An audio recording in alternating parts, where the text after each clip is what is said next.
Today I will be recapping the episode 5 and 6 of the animation series called The Battle Through the Heaven. Spoilers ahead, relax and enjoy. In the previous episode, we see that Qiong has gained a new energy technique with the help of his master, and with the powers he was finally able to save Xiao Yishen from captivity, and also gain the confidence to face one of his strongest enemy called Yushi, whom he later defeated in this episode. Immediately he sits on a giant bird and flies away with Xiao Yishen.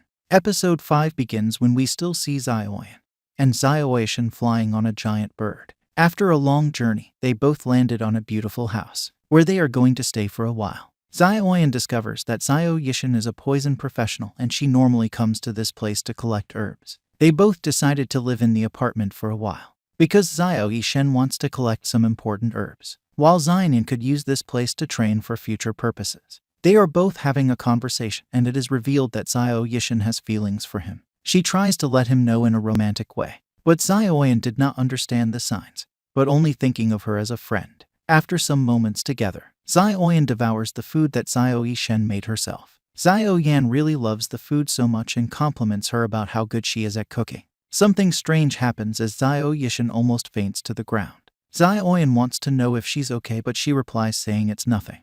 He should be bothered about that, she's completely okay. Xiao recalls when his master told him to always train himself by fighting monsters in the forest. Immediately he excuses himself and goes into the forest for his trainings. Meanwhile, that boy and girl we saw in the last episode, whom Xiao rescued from mercenaries, are shown in this episode. It is revealed that they are both siblings and are from a family called the Qing family. These two siblings are defending themselves from a dangerous monster attacking them in the forest. Suddenly their mother arrives and rescues all of the family by killing the gigantic monster. Unfortunately, the situation gets more worse as another monster from the forest also comes to attack them just as the Qing family are losing their fight with this monster. Xiao shows up and finish off the monster in just a single blow. Due to his magnificent powers, he helps the Qing family once again, and they really appreciated him for that. Xiao opens the head of the monster and searches for a magical core, but he didn't find any. The mother of the Qing family is very impressed with Xiao and an appreciation to what Xiao has done for their family. She breaks her necklace and gives it to Xiao. The necklace is the magical core Xiao was looking for. Xiao happily collects the gift from them and quickly hurries back to tell Xiao Yishen about the magical core he just obtained. As he enters the room, he sees Xiao Yishen unconscious. Xiao gets so afraid and doesn't know what to do.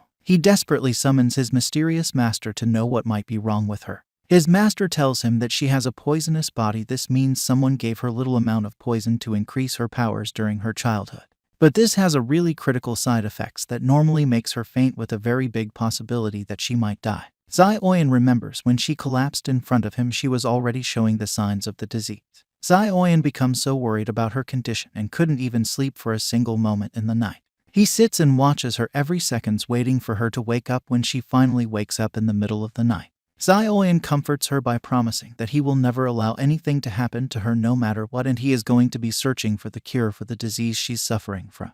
In the next morning, Xiao Yishen wakes up and tells Xiao that her wish was to travel the whole world, but due to her health condition she cannot travel. Few moments later, they are both outside and chatting together. Xiao Yishen then boldly consequences. Everything Xiao is saying really hurt her feelings. She's very disappointed that Xiao still don't understand her feelings for him, and puts her head on his shoulder and falls asleep.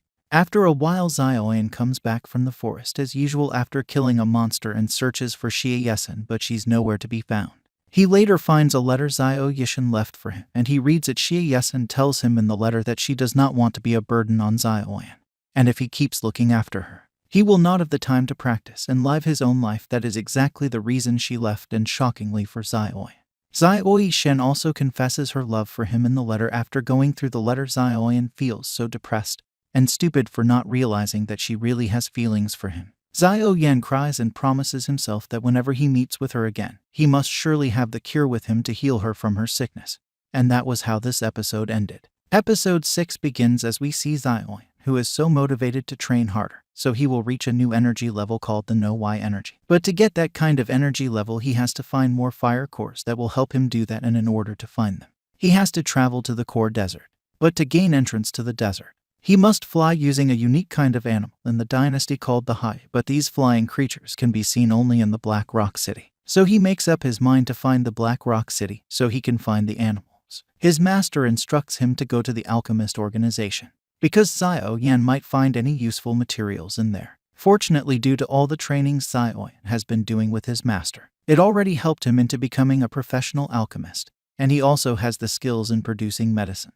Immediately, Xiao Yan heads towards the alchemist organization, so he may find what he is looking for. Xiao Yan reaches there only to be stopped by 2 security guards, who demanded for his invitation letter, but unfortunately Xiao Yan doesn't have any invitation letter. There is an exam about to occur in the alchemist organization in order to qualify people into being a ranked 1 alchemist. Instantly are ranked for alchemist centers, and he is also the supervisor of the exams. The ranked 4 alchemist was the boss of the alchemist organization, and he is known to be Master Alto. When he takes a look at Xiao Yan, he sees something extraordinary about him, and a girl that follows him around is no other person than his disciple, who seems to be skeptical of Xiao Yan. Immediately they left. A boy enters the building and started to make fun of Xiao Yan because he doesn't have an invitation letter. Xiao Yan gets really fed up by the boy's attitude towards him and starts a purple fire in his hair. As the security guards witness this, they are really so astonished. Immediately they decided to let him inside for the exams. Xiao Yan goes inside only to see a large number of students who came for the exams and 2 judges at the front. One of them is Master Alto, and the other is known as Master Fulan. Master Fulan also has a disciple who also enters the exams hall as the students are about to proceed with their exams. Xiao Yan also joins the students in the exams, and the exam suddenly begins. According to the judges, everyone must produce a specific kind of pill before the countdown in order to pass the exams. After few minutes during the exams, a large bell rings indicating that the exams is over. Every one of them are called in front for their results. Many of the students pass the exams, including the disciples. But when they see the pill Xiao Yan made, the judges are so astonished because the pill is glowing purple. His pill was the most outstanding among the rest of them. Xiao Yan even shocks the judges the more, saying he can even produce a rank 2 pill if they permit. One of the disciple gets furious and doesn't believe anything he says. She tells him to prove it and assembles all the items necessary to produce a rank 2 pill. After a while, Xiao Yan successfully produces a rank 2 pill, making everyone so amazed. The judges are so shocked at his capabilities. Suddenly Xiao Yan uses the perfect time and pleaded with them to give him a rank 3 fire core. And that was how this episode ended. Do you think the judges will hand over the ingredients to him? Do you want to know what happens next? Then please click on the subscribe button so you won't miss out. As always, if you liked what you saw, subscribe to the channel. I'll be uploading a lot of videos just like this, so I'll see you on the next one.